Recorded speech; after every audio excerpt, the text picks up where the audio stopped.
Hi, my name is Neve Khan, and today I will be giving a presentation in video format addressing the Federalist Papers. As a writer, I find this historical event to be one of the many excellent representations of literature. The Federalist Papers was a medley of essays addressing and defending the U.S. Constitution.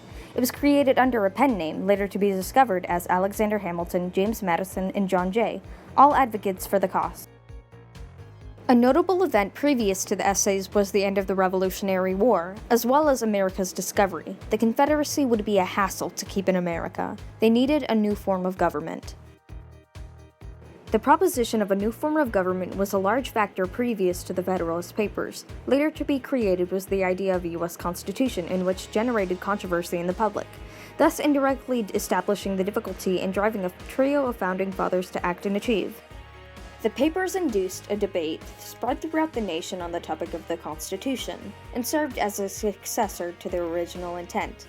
Their work was also spread to respect and appreciate to a further extent. Alexander Hamilton, a prominent member in writing the documents, was an avid writer throughout his life. His childhood was full of terror and turmoil, shaping him and breaking him in many ways. An extraordinary element in his story is the fact that his writing helped him escape his life of distress.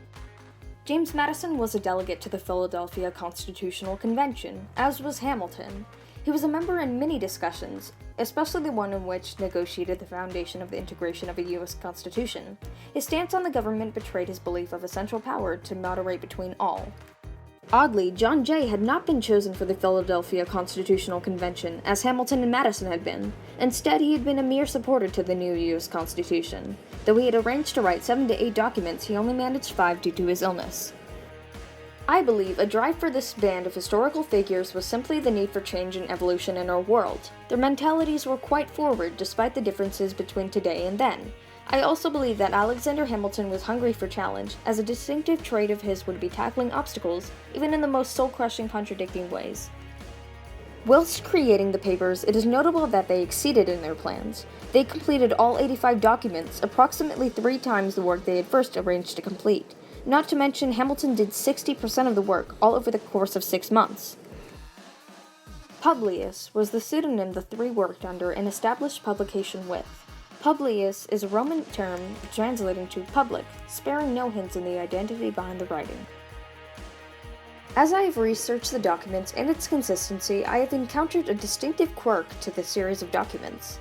It is apparent that certain topics are dragged on through a following, splitting up one immense statement that either praises the Constitution or frowns upon the Confederacy, as the original intent.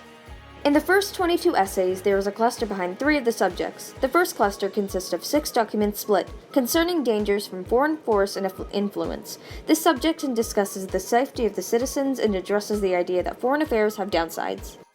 Another cluster that consists of 6 documents was the insufficiency of the present Confederation to preserve the Union. I found this funny for being so blunt and self-explanatory. It stated that the majority understood the risk of continuing the Confederacy, and America has faced, air quote, the last stage of national humiliation. Prior to my further researching, I had already had an idea about the event-documented defense for the U.S. Constitution. In the musical Hamilton, the Federalist Papers was briefly addressed in the last song of Act 1. What stuck out to me the most was the dedication Hamilton pushed through to his beliefs.